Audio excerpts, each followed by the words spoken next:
처음 본 순간부터 내 모습이 내 가슴을 울렁이게 만든 11월 29일 화요일 당신의 클래스를 높여드리는 아침. 상암동 클래스. 안녕하세요. 이가영입니다. 안녕하세요. 김하은입니다. 간밤에 아쉬움에 잠 못 주무신 분들 많으시죠? 카타르 월드컵 한국 축구 대표팀이 가나와의 경기에서 2대 3으로 아쉽게 졌습니다. 네, 후반 초반까지 0대 2로 지고 있다가 극적으로 2대 2 동점까지 갔거든요. 그때 막 환호 질렀는데 후반 중반 한 골을 다시 허용했습니다. 네, 그래도 새로운 별이 탄생했죠. 네. 후반 13분, 16분, 3분 간격으로 연달아서 헤딩골을 몰아넣은 조규성 선수가 주목받고 있는데요. 네, 경기 후 인터뷰에서요. 보잘것없는 선수였는데 끝까지 스스로 믿고 열심히 한 끝에 세계적 무대에서 골을 넣을 수 있었다. 이렇게 말한 게 참 인상 깊더라고요. 잠시 후에 생생한 경기 영상과 함께 월드컵 소식 유쾌하게 정리해드리겠습니다. 네, 이어서 머니클래스 시간에는 달러, 지금 사 마라, 달러 투자로 부자 되는 법 전해드리겠고요. 상클라이프에선 겨울이 되면 당뇨 위험이 높아진다는 이 어허. 속설이 진짠지, 이 당뇨 예방 어떻게, 내 몸 관리 어떻게 해야 할지 알아보겠습니다. 네, 지금 이 방송 유튜브 JTBC 뉴스 계정으로도 함께 보실 수 있습니다. 댓글 많이 남겨주시고요. 그럼 날씨부터 알아보겠습니다. 김민지 기상캐스터.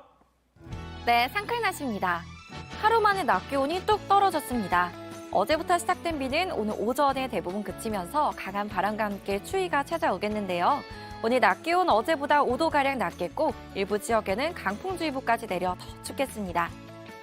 수도권과 호남, 제주도에 강풍주의보가 발효된 가운데 내일까지 대부분 해안과 강원 산지, 제주도에는 순간풍속 초속 20m, 그 밖의 지역은 순간풍속 초속 15m 이상의 강한 바람이 불어서 체감온도는 더 떨어지겠습니다. 오늘 서울 아침 출근길 10도 안팎으로 출발했지만 한낮에 16도까지 올랐던 어제와 달리 오늘은 낮 기온이 아침 기온과 비슷하겠습니다. 오늘 전국 곳곳에 비가 내리면서 하늘은 대체로 흐리겠습니다. 비는 오전에 대부분 그치지만 제주와 영남에는 낮까지 빗방울이 떨어지겠습니다. 현재 서울 12도, 청주, 전주 14도, 창원 18도 보이고 있고요. 낮 기온 서울 8도, 대전 12도, 대구 17도가 예상됩니다. 비가 그치고 북서쪽에서 찬 공기가 남하하면서 내일은 영하권의 기온을 보이니까요. 두툼한 옷차림 준비하셔야겠습니다. 날씨였습니다. 아침에 생각보다 안 추운데 하고 방심했다가요. 큰일 납니다. 낮에 찬바람 불고 본격 추위가 시작된다고 하니까요. 따뜻하게 입으시기 바랍니다. 이어서 교통 상황도 알아보겠습니다. 한국도로공사 나와주세요. 네, 흐린 표정의 화요일 출근길입니다. 오늘 전국적으로 기상 여건이 좋지 않아서 서행하는 구간이 평소보다 더 긴데요. 여기에 교통량까지 늘면서 서부간선도로는 양방향 모두 혼잡합니다. 성산대교 남단과 시흥대교 사이 각각 45분 정도는 잡아주셔야겠고요. 북부간선도로는 종암분기점 방향으로 신내 나들목과 다시 한번 월릉 분기점 사이 속도가 떨어집니다. 올림픽대로 김포 방향으로는 출근 시간대 자주 막히는 곳 위주로 속도가 내려가 있습니다. 올림픽대교와 청담대교 남단 사이 특히 버겁고요. 이 시각 경부고속도로 잠원 나들목에선 양쪽 모두 혼잡합니다. 특히 서울 쪽으로 가신다면 판교 분기점부터 반포까지 46분 이상 잡아주셔야겠습니다. 시구간 정체가 계속되는 가운데 이 시각 용인서울선 역시 서울 쪽으로 들어오는 차가 많이 늘었습니다. 서수지 요금소부터 금토요금소까지는 30분 정도 필요합니다. 전자석 안전띠 착용 잘해주시고요. 지금까지 고속도로 교통방송이었습니다.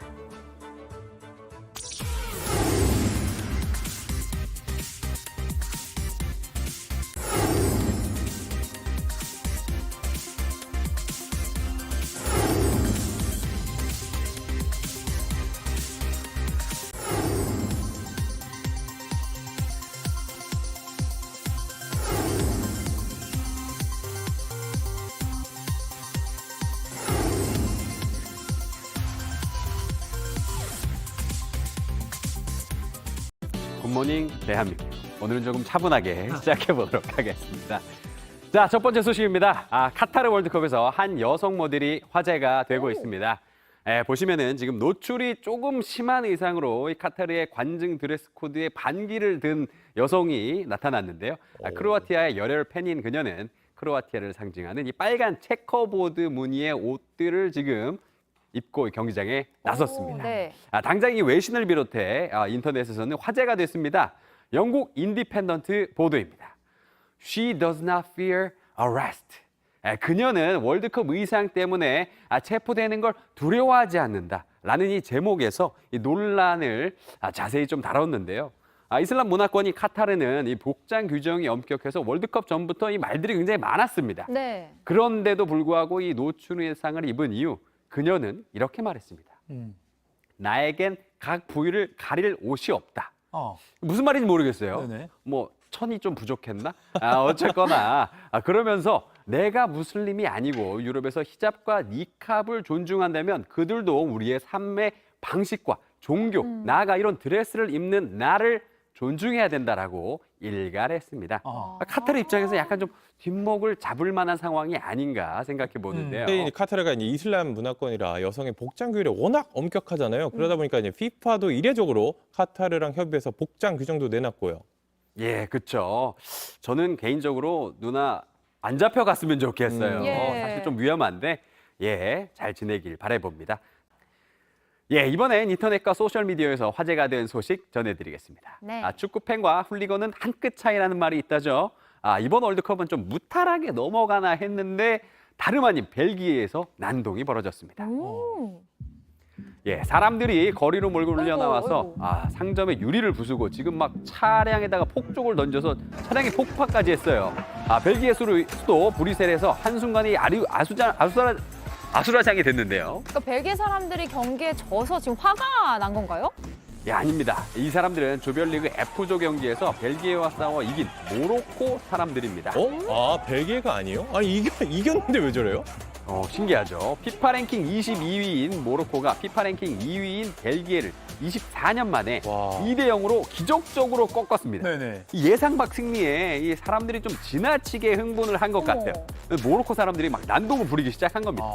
경찰이 물대포까지 동원하고 나서야 간신히 진압할 수 있었고 현재 지금 예방 순찰이 이어지고 있습니다. 그러니까 원래 저기에 살고 있던 모로코 사람들이 저렇게 한 거죠? 예, 맞죠. 지금 벨기에에서는 모로코 출신 이주민 약 50만 명이 거주하고 있는데요.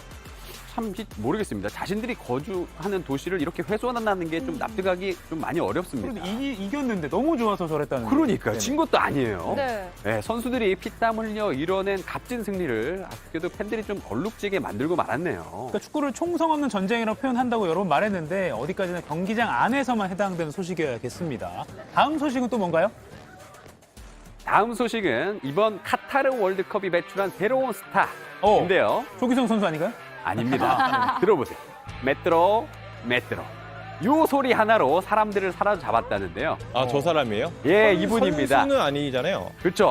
꼭 선수만 스타가 되라는 법은 없습니다. 월드컵에. 카타르 경기장을 찾은 팬들에게 지하철역 가는 길을 안내하는 요원이에요. 그래서 메트로구나. 그래서 저 손가락 장갑을 끼고 메트로 하면서 그 지하철 가는 길을 이제 안내를 하시는 분인데 이분을 두고 사람들 반응이 공연장 못지않게 뜨겁다는 겁니다. 경기를 보고 돌아가는 팬들 사이에서 입소문이 나면서 지금 카타르의 명물로 등극을 했다고 합니다. 경기 끝나면 기가행렬이 한꺼번에 몰리니까 저런 관리가 반드시 필요한데요. 다들 관리해주는 것도 이렇게 재밌게 받아들이고 있는 거네요. 굉장히 유쾌한 모습이에요. 인기에 또 힘입어서 요원에게 상도 주어졌다고 합니다. 앞으로 남은 월드컵 기간 동안 또 어떤 스타가 탄생할지 우리가 좀 지켜봐야 할 것 같습니다. 앞으로 메트로. 자, 월드클래스 오늘은 여기까지입니다. 네, 나라방 이슈까지 잘 살펴봤습니다. 지금까지 월드보이 이온주 캐스터, 도시락부 이도성 기자, 그리고 최동호 평론가님이었습니다. 고맙습니다. 고맙습니다. 올림픽대로 뚝섬 유원지 서촌 골목 예쁜 식당 나를 휘청거리게 만든 추억 같은 대사들 다시 누군가 사랑할 수 있을까 예쁘다는 말 들을 수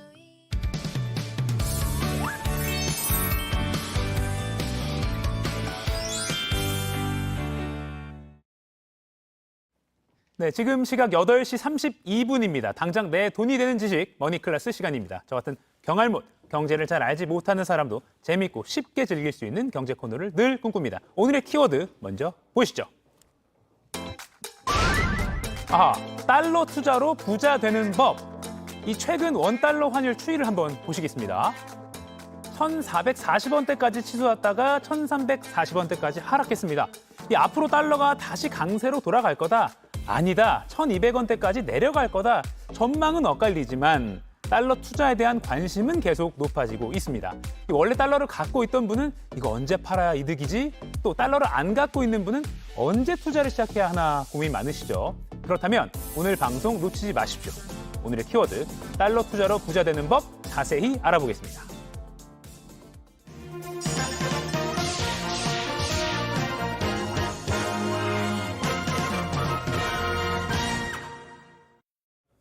네, 경제 분석의 신 홍춘욱 이코노미스트 모셨습니다. 안녕하세요. 네, 안녕하세요. 이 코너를 두고 어렴풋이 알던 개념을 잘 정리해 주셔서 좋다 이런 말씀 많이 하시더라고요. 오늘도 기축통화, 달러를 기축통화를 하는데 이 기축통화가 뭔가요? 세 가지 개념이 합쳐진 건데요. 네네. 우리 투자자들 입장에서 가장 중요하게 생각해 보시는 게 바로 외환 보유고를 이루는 돈이니까 준비통화라고 합니다. 즉 우리 경제가 어려움을 겪거나 또는 갑자기 돈이 빠져나갈 때 외환 시장이 큰 충격을 받을 수 있잖아요. 네. 그를 위해서 우리가 외환 보유고라는 준비 자금을 4천억 달러가 넘는 돈을 쌓아놔야 되는데 그 돈들은 언제든지 위기에 대응할 수 있게 거래도 쉽고 또 믿을 수 있는 곳에 맡겨야 되겠죠. 네. 그게 바로 달러. 대부분의 자산들이 달러에 투자가 돼 있거든요. 네. 왜 그러냐 하면 안정적이고 그리고 계산하기도 편하고 전 세계 모든 사람들이 이 돈을 갖다가 어떤 사람들이 달러를 주면 좋아하잖아요. 네네. 어디서든 거래가 되잖아요. 예를 들어서 우리가 수출 무역 거래를 하면서 우리 원화를 주면 그 사람들 달러로 바꿔 간단 말이에요. 이런 식으로 언제 어디서나 누구나 사람들이 무역에서 사용하고 또 더 나가서 사람들이 미래를 위해서 준비해 놓는 준비 자산이기도 하고 마지막에 세 번째는 자산이 얼마예요? 이 나라 GDP가 얼마예요? 또는 이 나라 이 기업의 매출이 얼마예요? 할 때 이거 회계적으로 계산하는 단위이기도 하죠. 그래서 1인당 국민소득이 3만 달러다, 2만 달러다. 이게 저 그림에 나와 있는 것처럼 네. 가운데 있는 저 미국 달러가 제일 이제 중요한 기축통화라고 할 수 있겠고, 이제 주변에 우리나라 원화까지 다양한 자산들, 다양한 통화들이 나와 있는데 가운데 위치한 게 결국 다른 모든 통화들의 가격을 환산해 줄 때 네. 달러에 대해서 가격을 측정한다. 그래서 아까 이야기했던 회계적인 측정의 단위이기도 한 네. 그래서 결제 통화이자 준비 통화이자 그리고 회계의 기준이 되는 그래서 이름이 좀 거하지만 기축통화 아예 그러니까 만국 공통화 이런 느낌이네요. 그런 것도 되지만 이제 영어 같은 기분이 좀 알겠습니다. 드는 거죠. 영어 같은. 네. 근데 주식이나 코인과는 다르게 이 달러는 좀 안전자산이라는 말을 붙이더라고요. 네, 이 그렇습니다. 달러가 어떤 매력이 있길래, 달러 투자가 어떤 매력이 있길래 그런 거죠? 일단 두 가지 문제가 있겠죠. 네. 제가 첫 번째가 아까도 이야기한 것처럼 안정적이다 보니까 어떤 불황이 올 때, 뭐 예를 들어서 이제 우리가 정말 이런 건 좀 그렇지만 97년 외환위기 때 우리가 네. 환율이 거의 저 그림 나오는데 1962원까지 와. 오르잖아요. 그래서 최근에 인기 있는 드라마에 그 송중기 씨가 외환위기 전에 달러를 다 갖고 있다가 그 2,000원 가까이 되는 환율에서 팔면서 우리나라 한국 최고의 달러 부자가 돼서 이렇게 어마어마한 수익을 내는 거 보셨죠? 네. 또 2008년 글로벌 금융위기 때 보면 1,570원까지 와, 저 환율 레벨이 저렇게까지 올라갔고 이번에도 또 엄청나게 올라갔죠. 그러네요. 예, 저런 식으로 우리나라는 경제가 어떤 위험을 겪을 때마다 사람들이 불안하니까 그 불안할 때 가장 위안이 되는 가장 달려가고 싶은 갖고 싶은 통화가 달러다 보니까 달러에 대해서 선호가 생기는 거고 두 번째는 경제가 어렵고 또 금융시장이 혼란스러울 때 외국인이 한국을 이탈하는 안타까운 이야기죠. 그죠? 그래서 외국인 투자자들이 점점 우리나라 시장에서 빠져나가고 그러기 때문에 결국 환율이 상승할 때가 대체로 우리나라 경제도 어렵고 주식시장도 어려운 네. 얼마 전 우리 지금의 모습인 거죠. 그렇기 때문에 우리나라 투자자들 입장에서 가장 중요하게 봐야 되는 자산이 저는 달러라고 생각을 하고요. 이 달러 자산을 얼마나 보유하고 있느냐가 진정한 의미에서 당신이 얼마나 부유한가를 일러주는 척도처럼 되는 게 현실인 것 같습니다. 그래서 안전자산이라고 부르는 거군요. 근데 이제 정말 부자가 되려면 뭐 달러를 쌀 때 잘 사서 비쌀 때 파는 건가? 달러 자체를 사고 파는 거 말고도 플러스 알파가 필요하다고 들었어요. 그게 뭐 달러 스위칭이라고 하던데 이건 뭔가요? 예, 달러 스위칭 전략이라는 것을 뭐 간단하게 우리가 자산이 이제 우리가 5대5가 있다. 뭐 한국 주식이 있고 미국 달러 자산을 갖고 있다라고 우리가 가정을 한번 해보자는 거죠. 그러다 이제 작년 같은 시기가 왔어요. 작년처럼 이제 이 뭐 주식 시장이 너무너무 좋아서 한국 주가가 작년에 3,300포인트 옛날 일 같습니다만 주가가 막 급등하면서 그렇게 되면 달러로 돈을 교체를 하고요. 또 저 이 그림에 나온 것처럼 환율이 저렇게 급등해서 달러의 가치가 엄청나게 커졌잖아요. 네. 그렇죠. 둘 다 가지고 있었는데 저렇게 되면 달러를 좀 팔아서 올해 같은 해에는 아하. 폭락한 한국 주식가를 뭐 2,100포인트까지 갔잖아요. 저런 식으로 가고요. 또 이제 이거는 좀 우리의 꿈이죠. 내년에 또 시장이 좋아져서 환율은 내려가고 또 국내 주식 가격이 급등하면 국내 주식을 또 좀 처분해서 다시 달러를 보유함으로써 불황이 올 때 보험을 드는 아하. 이런 전략을 써볼 수가 있는 거죠. 그래서 2008년 이후에 지금까지 우리나라 환율이 한 해에 200원 이상 올랐던 시기가 한 5번 정도 돼요. 네.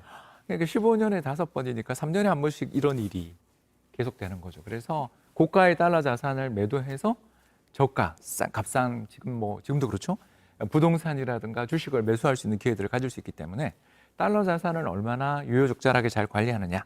즉 환율이 급등하면 달러를 좀 팔아서 저평가된 한국 자산을 사고 반대로 한국 원화 자산이 막 주가가 오르고 네. 부동산 가격이 오르면 그걸 처분해서 달러를 사놨다가 다시 불황을 대비하는 이런 전략들이 바로 달러 스위칭 투자가 되겠습니다. 그렇군요. 그림대로라면 그러니까 달러를 이용해서 뭐 차익 같은 걸로 주식 같은 걸로도 한 번 더 투자를 해보는.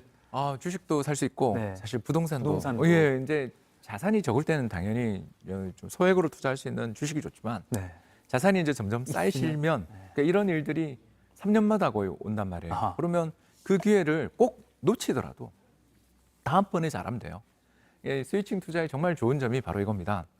언제든지 기회는 오니까 인내심만 조금만 가지고 우리 경제 뉴스만 조금만 본다면 한번 클래스처럼 좋은 방송들을 보게 된다면 이런 시기들이 올 때 경제가 공포에 질려 패닉에 빠지고 금융위기가 온다라는 소문이 들릴 때 환율이 급등하니까 그때 환율이 급등할 때 달러 자산을 팔아서 이거 우리나라 시장에 폭락한 자산을 사는 이런 전략들을 하신다면 네. 저는 뭐 앞으로도 충분히 기회가 있다고 생각합니다. 그럼 좀 짧게 지금 달러 지금 사야 됩니까?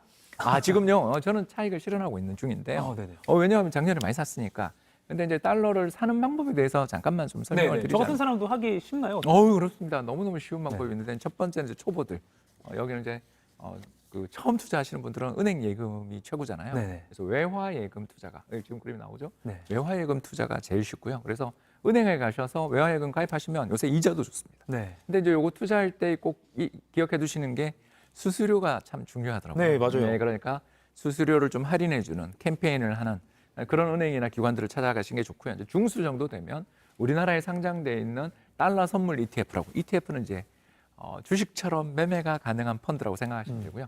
그래서 달러 외화 예금하고 거의 비슷한 성과를 내지만 주식처럼 매매할 수 있으니까 상당히 좋아서 중수들에게 적합하다고 보고요. 이제 네. 고수는 고수. 해외 투자를 하시는 거죠. 해외 주식 투자를 하시는 거죠. 그래서 미국 주식이나 ETF를 특히 미국에는 우리나라에 잘 없는 상품들이 되게 많거든요. 그래서 미국 국채를 사도 좋고요. 채권 뭐 이런 것들을 사는 것도 좋지만 부동산에 투자하는 리츠 같은 상품들, 주식도 좋고요. 다양한 상품들이 존재하는 미국 시장에 투자를 했다가 이제 올해 같이 환율 급등하고 우리 원화 자산 폭락할 때는 그 좀 차익을 실현해서 저평가된 한국 원화 자산을 산다든가 또 내년에 한국 원화 자산이 급등하면 감사합니다. 그리고 또 차익을 좀 실현해서 미국 달러도 좀 사는 이런 식의 어떤 스위칭 거래라든가 분산 투자를 통해서 불황이 올 때 오히려 기회가 자산을 더 불릴 수 있는 달러 투자의 좋은 점이 바로 불황에도 마음 편한 투자다. 이렇게 볼 수 있습니다. 저는 이제 외화 예금으로 시작을 좀 해봐야 될 것 같습니다. 일단 시작이 중요합니다. 네. 한번 오늘 배운 거를 유튜브로도 재방송 보면서 한번 외화 예금 도전해 보겠습니다. 지금까지 머니클래스 홍춘욱 이코노미스트와 이야기 나눠봤습니다. 고맙습니다. 감사합니다.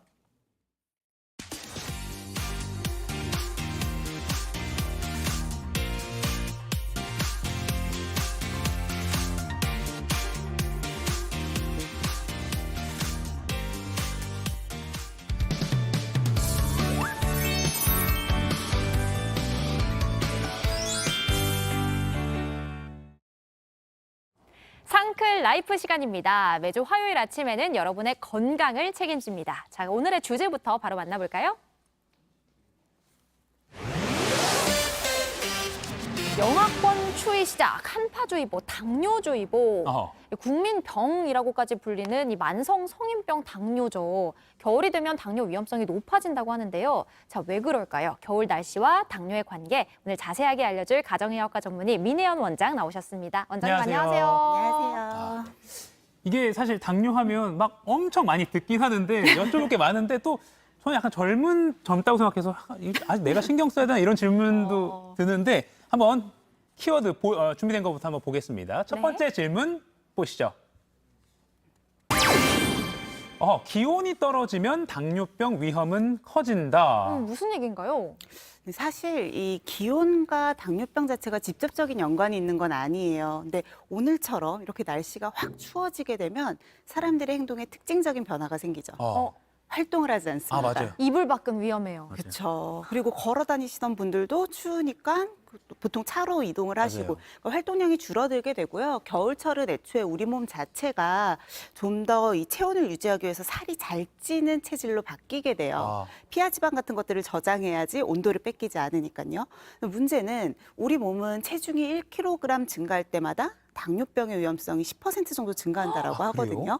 이런 연구 결과도 있는 만큼 살이 찌기 쉬운 추운 계절은 당뇨도 위험하다고 볼 수 있는 거죠.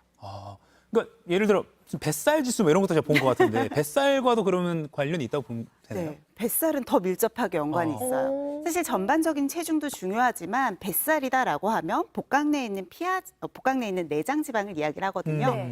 내장 지방 같은 경우는 우리 몸에 이제 염증 같은 것들을 좀 더 잘 유발을 하게 되고요. 그것 때문에 인슐린 저항성이라는 게 생겨요. 당뇨병이라는 것 자체가 인슐린 호르몬이 제대로 분비가 되지 않거나 또는 인슐린 호르몬이 기능을 제대로 하지 않는 인슐린 저항성이 생기면서 네. 혈당 조절이 되지 않아서 생기는 병이거든요. 네네네. 그러니까 뱃살이 많으신 분들은 인슐린 저항성이 생기면서 당뇨의 위험성이 더 높아질 수밖에 없는 거죠.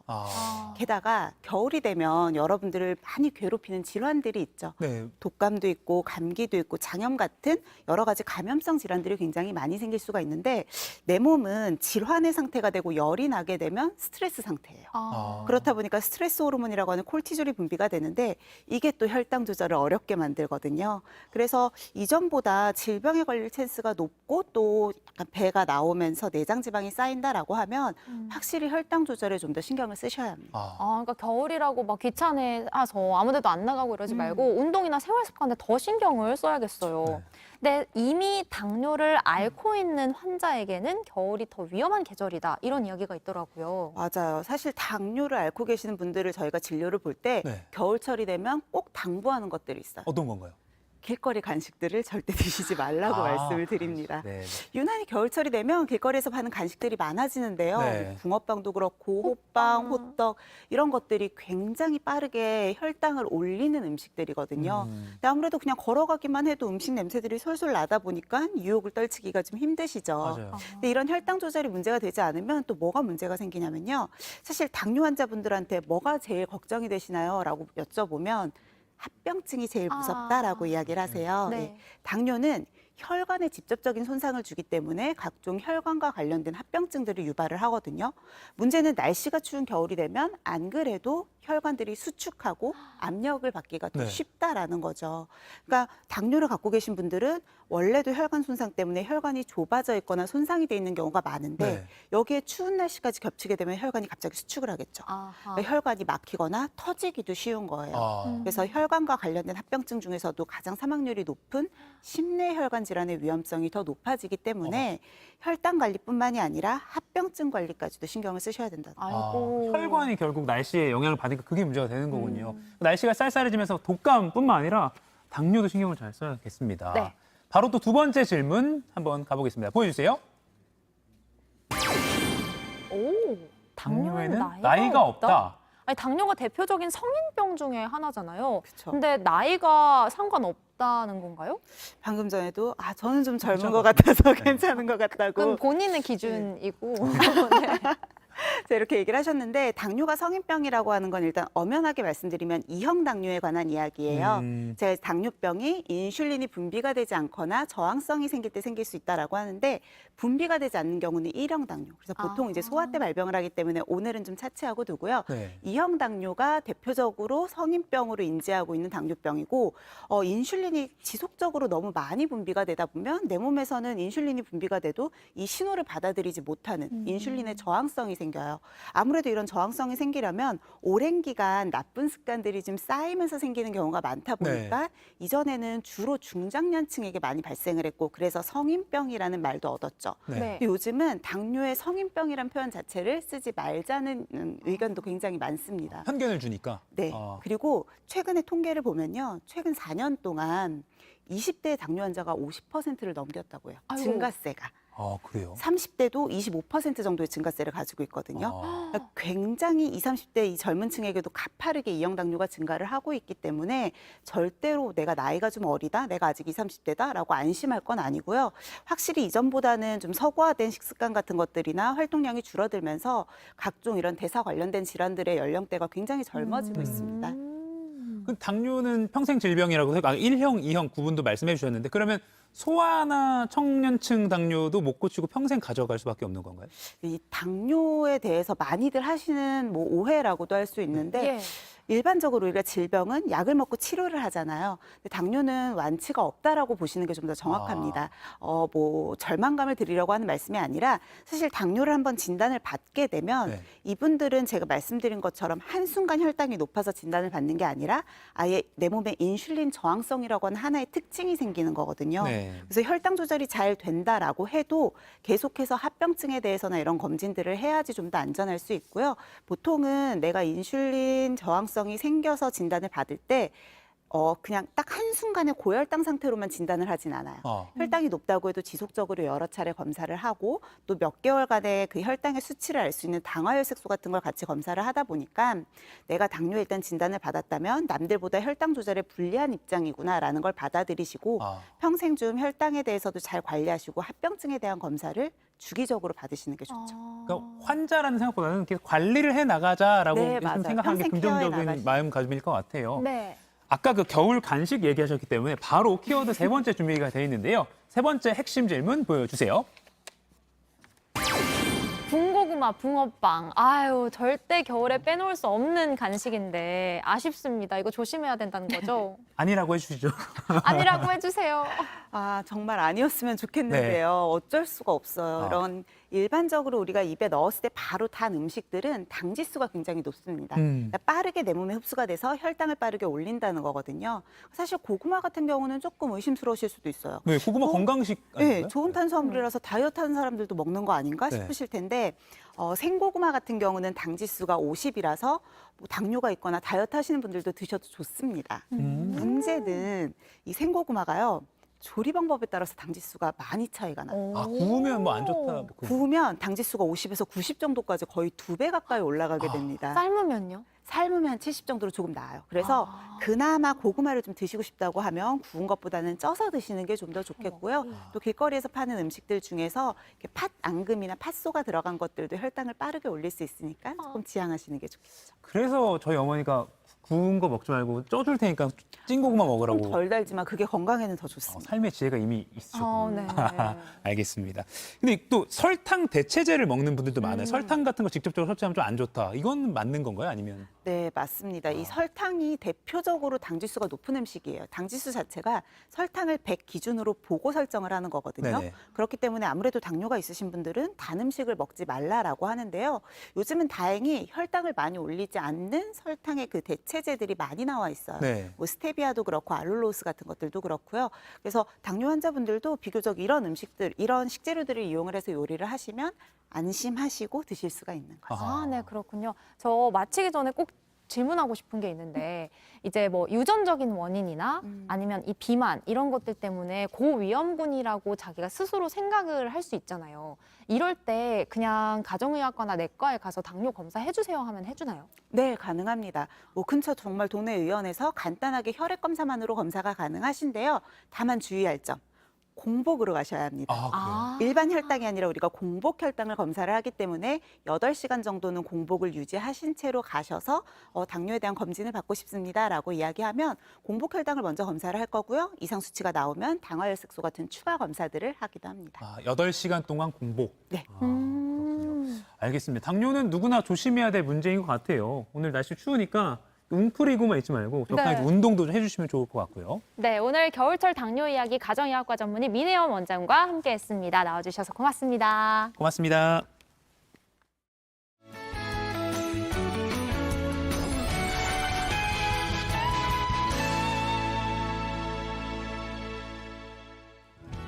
어제 전국적으로 아주 요란한 비가 내렸는데요. 어제 시작된 비는 오늘 오전에 대부분 그치겠지만 비가 그치는 과정에서 가시거리가 짧은 짙은 안개가 끼겠고요. 강한 바람과 함께 추위도 찾아와 체감 온도는 더 낮아지겠습니다. 오늘 수도권과 호남, 제주도에 강풍주의보가 내려졌는데요. 내일까지 대부분 해안과 강원 산지, 제주도에는 순간풍속 초속 20m, 그 밖의 지역은 순간풍속 초속 15m 이상의 강한 바람이 불겠습니다. 오늘 전국이 대체로 흐린 가운데 미세먼지까지 더해져서 하늘 상태 별로 좋지 않습니다. 고비 사막과 내몽골 고원에서 발생한 황사의 영향으로 서쪽 지역의 미세먼지 농도 일시적으로 나쁨 수준 보이겠습니다. 네, 현재 기온 한번 살펴보시면요. 서울, 춘천 10도, 전주 13도, 부산 18도 가리키고 있고요. 한낮에는 서울 8도, 광주 14도, 부산 20도가 예상됩니다. 오늘 비가 그치면 내일은 대체로 맑은 날씨 이어지겠습니다. 다만 북서쪽에서 남한 차가운 공기로 내일과 모레 아침 기온은 물론이고 낮 기온까지 영하권으로 뚝 떨어지겠습니다. 바람도 강하게 불면서 체감 온도는 영하 15도 내외로 매우 낮으니까요. 갑작스러운 기온 변덕에 대비 단단히 하셔야겠습니다. 날씨였습니다. 네, 상암동 클래스 오늘은 여기까지입니다. 아무리 생각해도 아쉽지만 어제의 아쉬움은 또 뒤로 하고 우리에게 남은 내일을 생각해야겠죠? 네, 우선 아쉬움 훌훌 털어버리고 오늘 지금 이 순간 상큼하게 하루를 시작해보자고요. 지금 이 순간, 지금 여기. 네. 조크박스네요. 네, 죄송합니다. 네. 어제 축구 대표팀도 수고가 많았지만요. 또 밤늦게까지 응원하느라 조금은 피곤한 오늘 아침을 맞이한 우리 시청자 여러분 모두 고생하셨습니다. 이번 주말 포르투갈과의 3차전까지 체력 함께 비축을 해놓으시죠. 네, 저희는 내일 아침 8시에 또 화이팅 넘치는 모습으로 찾아뵙겠습니다. 여러분 모두 오늘도 상큼하세요.